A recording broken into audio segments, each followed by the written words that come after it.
In this video I am going to be sharing the best ways of using the MACD indicator to make consistent profits. But before we start, be sure to subscribe to our channel as we share new and effective strategies every week to help you become a better trader. With that being said, let's get started. Firstly, let us understand what is the MACD indicator and why should we use it.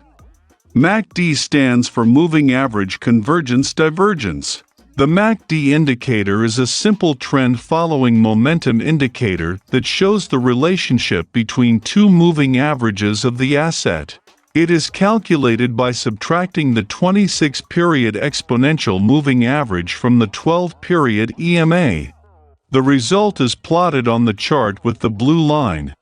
This is called the MACD line. The yellow line here is a simple 9-period moving average of the MACD line. It is known as the signal line. The signal line can be used as a trigger to activate buy or sell trades.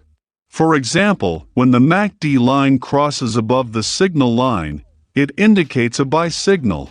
Similarly, if the blue line crosses below the signal line, it indicates a sell signal.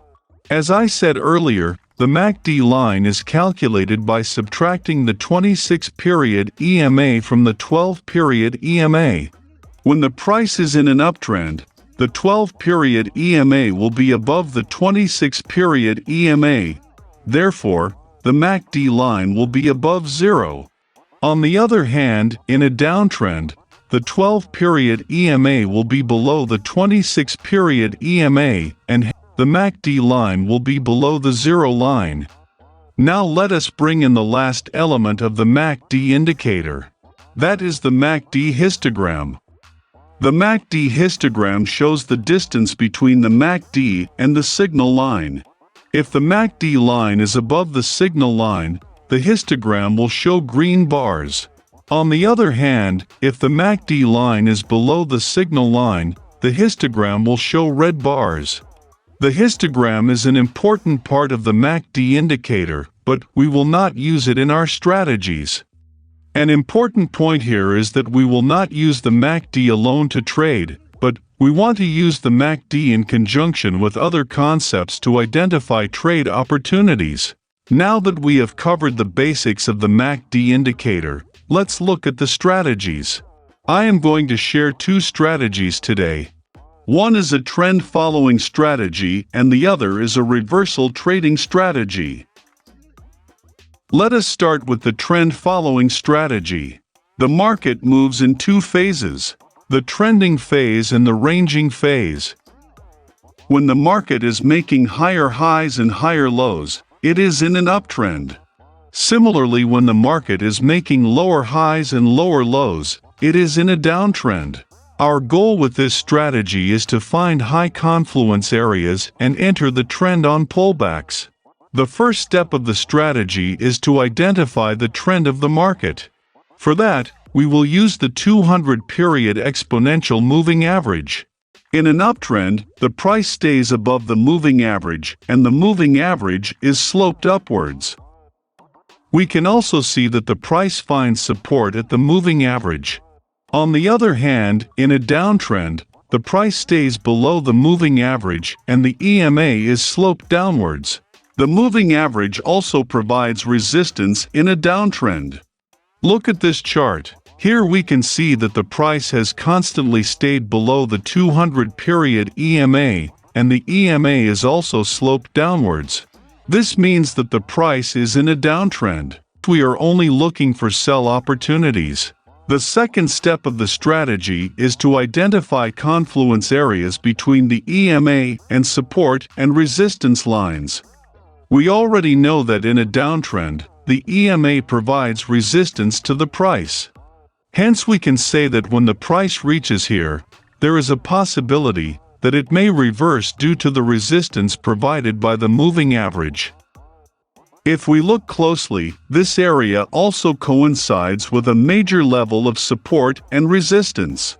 This level has provided a major support before. It has recently provided resistance as well. This means that it is a strong level, and it can provide resistance when the price reaches here. The moving average and the horizontal level indicate a strong resistance in this area. There is a high probability that the price could resume the downtrend after hitting this level. But the catch here is that we will not enter the market when the price reaches here. Instead, we will wait for the MACD to confirm our short bias. So the third step is entering the trade after the MACD crossover. To enter the short trade, we want the MACD line to cross below the signal line. We will sell the asset here. We can keep our stop loss above the resistance level here. And we can keep our targets at 2:1 risk to reward ratio.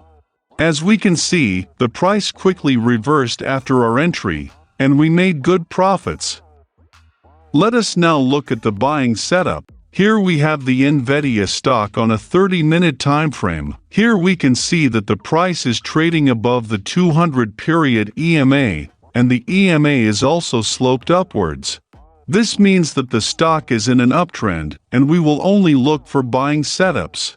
The price has respected the EMA before. We can expect the EMA to provide support once again, as the price makes a pullback. This area also coincides with a strong level of support and resistance. This means that there is a high probability that the stock will bounce back and continue its uptrend after this pullback. We are now prepared to buy at this level. But we want to wait for the MACD to confirm our bias. Here is our entry trigger. Here we see that the MACD line crosses above the signal line. This indicates that the pullback is over and the stock is ready to shoot up again. Hence we enter here and keep our stop loss below the support level. We can place our targets at 2:1 risk to reward ratio. We achieved our profits in this instance. Now let us look at the second strategy. This is a reversal strategy. In this strategy we aim to catch trend reversal and capture them early. The first step of the strategy is to find a trend. Look at this chart. Here we see that the price has been making higher highs and higher lows for quite some time now. Hence we can say that the stock is in an uptrend. We now have to wait for the trend to reverse. The second step is to plot trend lines on the chart as well as the MACD. In an uptrend, a trend line is created by connecting the lows of the trend. This is how the trend line looks for this trend. We will also create a trend line on the MACD indicator to replicate the trend. The third step here is to wait for the breakout of the trend line. As I said earlier, the MACD indicator is a momentum indicator. For a successful reversal to occur, first there needs to be a change in momentum, followed by the price action. This is where the MACD comes into the picture. When the MACD line breaks down from the trend line, this indicates that the momentum of the stock has changed and a downtrend might occur shortly. But the important point here is that the price has not broken the trend line yet. Only the MACD has broken the trend line. We will wait for the price to break below the trend line to initiate the trade. Here is the breakout. We sell the stock here and keep our stop loss above the trend line. We can keep out targets at 2:1 risk-reward ratio. The reversal was successful in this instance, and hence we made profits. The key here is that we want to see the MACD line break below its trend line before the price breaks its trend line.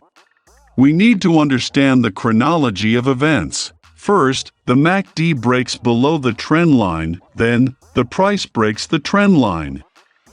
This shows us that there is a shift in momentum that leads to a shift in the trend of the stock. Let us look at one last trade to make sure we understand this strategy. We see an established downtrend here as the price is continuously making lower highs and lower lows. We now plot a trend line by connecting the lower highs. Similarly, we plot a trend line on the MACD to replicate the trend in the price. Look at this point. Here we see that the MACD has successfully broke above its trend line, but the price has not broken its trend line. This shows us that there has been a rise in the upside momentum, but the price is yet to make the upside move. We wait for the price to break its trend line. Here the price breaks above its trend line. We place a buy order here. We will keep our stop loss below the trend line and place our targets at 2:1 risk-reward ratio. And as you can see, the price gave a healthy up move. This brings us to the end of this video. Here, I have revealed 2 amazing strategies that you can implement right now to earn good profits. Be sure to subscribe to our channel so that you don't miss on any of our upcoming videos.